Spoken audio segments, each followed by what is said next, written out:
What's up, Darren here. Today I'm going to show you 7 mistakes beginner players always do and how to avoid them. Let's go. Okay, location changed. So let's go with point number 7. So beginner players typically defending the small blind way too wide. Okay, so when a button is open raising, we are actually getting pretty bad odds. That's not good for defending relatively weak hands. And I'll show you a couple of examples in the next slide. So we are getting bad odds. And second reason why you shouldn't be very loose defending the small blind against the raise is that there's still a player behind who can raise or call, right? So there's still a big blind. And he is then, when we are calling, getting a pretty good price to hop in as well, right? So we will play multi-way pots very often. And we need the correct hands to do so, right? So we actually need a pretty strong hand. So I'll show you a couple of examples. What kind of hands like beginner players typically call, and that's hands like A6 offsuited. So when the button is raising, this hand is getting highly dominated, and when the big blind is calling as well, then you are playing against two players, and then our equity and our equity realization, so how often we are actually winning the hand, will be very low. And we are having even reverse implied odds with these kind of hands, right? So implied odds are like how many chips you can win on future streets when you hit a good hand. And with this hand, let's imagine with a6 you're hitting a top pair. It is very likely that one of the two other players, especially the button, will have a stronger top pair, and then you will go broke and lose your whole stack with this kind of hand. So if you win, you usually win small pots, and if you lose, you usually lose big pots. So that's why I would recommend not to play ace-6 offsuited. And also, it's kind of the same for king-9 offsuited. The button's raising ace-king and king-queen, king-jack, king-10, ace-9, etc. Right? So tens, jacks, and he has all these strong hands. And if you're hitting a king or a 9, then it is kind of likely that your opponent has a stronger king as well. So you need to be very careful, like playing very careful post flop as well. And well, a hand like 6-4 suited looks pretty good. But again, like this, the big blind is coming along as well very often. And then in a multi-way pot, when we hit like a low flush, our opponents can easily hit a bigger flush. With 6-4, you're usually also not making nut straights. And well, just hitting like one pair is not very good most of the time as well. So these are 3 typical hands that recreationals are calling that should be just clear folds. And so let me show you a range that regulars typically play, right? So a good small blind range against the button raise. We should even fold the lowest pocket pairs, especially when we are like 20, 25 big blinds deep and lower, right? So when you're playing spin and goes, deuces, threes and fours, especially against like a tighter button, can simply be folds. And the only hands, the ace axes that we want to call in the small blind are suited ace axes, right? So we can call a couple of suited ace axes. So we need hands that have very good playability when the big blind comes along for calling, right? So all the suited hands are pretty good calls. Then we should just rejam a couple of hands with like ace 10 off to ace king off. So this range is for 20 big blinds, 25 big blinds deep. And with ace king suited to ace 9 suited, we are also simply going all in, and then with small pocket pairs as well, right? So we don't want to get in these multi-way scenarios. We just want to go and pick up the pot pre-flop with these kind of hands, and we are ahead like pretty big when our opponent is calling as well with most of the hands. And well, we can just do some non-all-in raising as well. Okay, so mistake number 7, defending the small blind too wide. Next thing is very typical for beginner players as well. It's showing their cards. And I'll say one thing. I know what you're doing, right? So I know why you're showing the cards. So first, you want to accomplish something, right? So for example, you show a big bluff, then you want your opponent to think something of you, and then you might just play the other way around, etc. Right? So you are starting some kind of leveling war. And the problem is that most players are just simply not good at it, and they're just giving away a lot of information that good regulars can pick up and then make better adaptations against you. And yes, so never give your opponents free information, right? So if they want information, let them pay for it. Let them call a riverbed or something like that, right? So no free information. And yeah, so good players will know what you're up to, usually. And well, I mean, you might argue, but it's so much fun, etc. Yes, of course. So if you're playing poker for fun, and if you just want to have a good time at the tables, etc., then show your cards, right? But if you want to make some money and take it a little bit serious, then you should try to avoid doing that. Okay, so next point, donking the flop, and that's very, very typical. And I think the main reason why beginner players like donk the flop is they simply don't know that they are making a donk bet, right? So what is a donk bet? A donk bet is when someone has the initiative. So for example, the button is raising and the big blind is calling. Then the button has the initiative. He was the last raiser. So it is natural for the big blind, who has the weaker range, to check his entire range. So he has 100% checking range. But this is not how recreationals play, or beginner players, right? So they usually play kind of face up. If they have a strong hand, or like a medium pair or a bottom pair, they just tend to lead into their opponent. And this is called a donk bet. And the problem is that recreationals or like beginner fun players do it with a very defined range, right? So relatively rarely a bluff, relatively often small pairs, mid pairs, maybe some pocket pairs, sometimes also a top pair, depending on the board structure. Sometimes they have a top pair more often, sometimes they have a top pair less often. Problem is, good players will know how to play against these donk bets. It is pretty easy to play, and there's like the donk bet itself is not the problem. The problem is what is happening with your checking range, right? So if you're donking a lot of hands that would usually continue against the C bet, then you start just check folding a lot. So your checking raise is getting incredibly weak. And good players will just take advantage of it, and they can just C bet all the time without worrying too much. And if you check call or check raise, they know that you have a strong hand, and it will be very difficult for you to get value from a good regular opponent. So I would highly recommend to just never donk.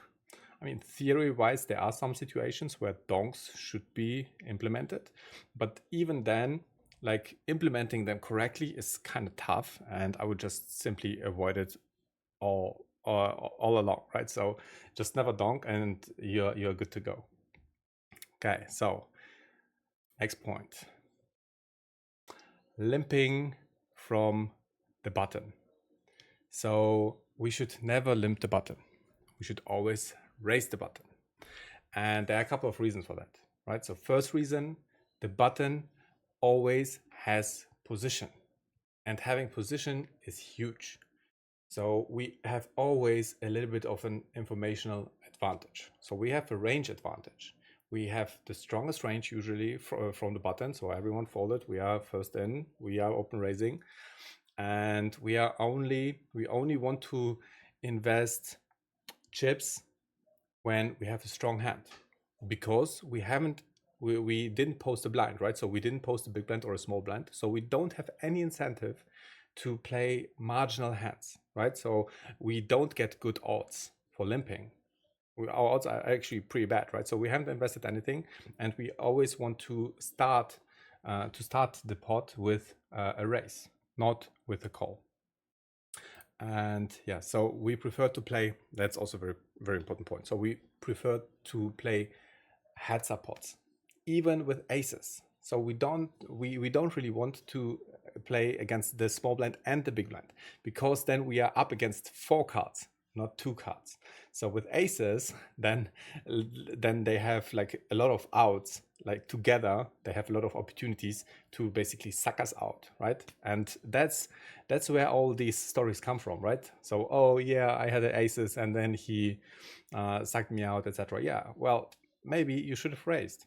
I mean, it doesn't mean that he couldn't suck you out anyways, but the probability is a little bit lower, right? So we want to play a heads up pot. And yes, because like an overpair is very strong if you're just playing against one opponent. If you're playing against two opponents, an overpair usually lose a lot of his strength, right? So you need to be a little bit more careful. Maybe you can't play like monster pots with these kind of hands. Yeah, so the small blind gets a very good price, and then we are playing motivate. That's something we really want to avoid. So never limp the button, always min raise the button. Okay, next point.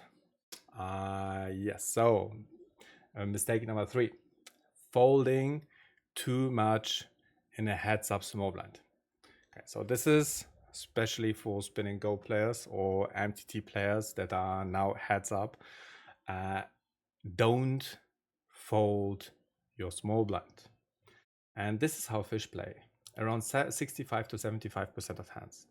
And well, if you're a beginner player, you might think, oh wow, that's a pretty wide range, just like the trashy hands that are getting folded.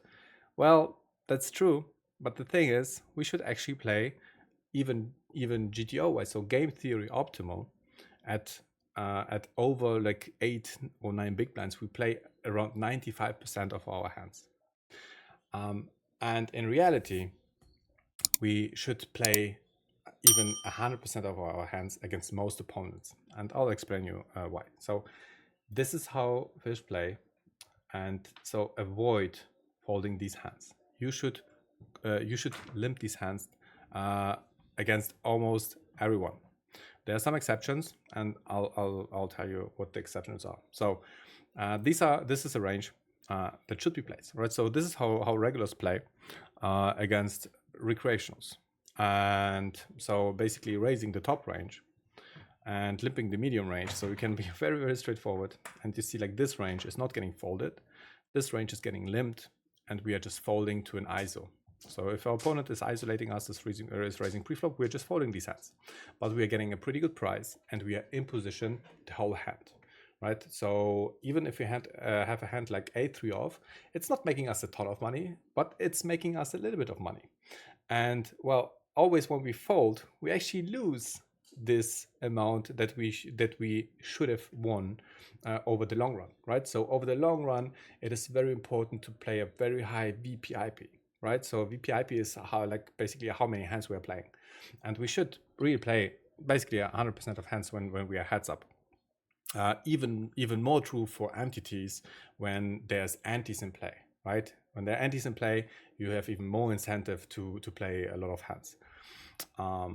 Yes, so this is huge, and this is a mistake basically everyone is doing, and I was doing the same. In the beginning, I had a little bit higher VPIP. I had like around 80, but I just folded the bottom 20% till I learned how it's done correctly. By the way, I think that's a good time. Like, we have free charts for the spin and go format. Just take a look at the description, and then you'll get the link to the free charts. And then like it's for all positions, not only for heads up, it's also for three-handed, how you should play small blind versus button, how you should play big blind versus button, how you should play the button, etc. So this will help you a lot, especially as a beginner player. Okay. Yeah, number 2, overplaying weak pairs. And not even weak pairs, even sometimes like weak top pairs, etc. And basically overplaying overall, calling to lose, like with relatively weak hands.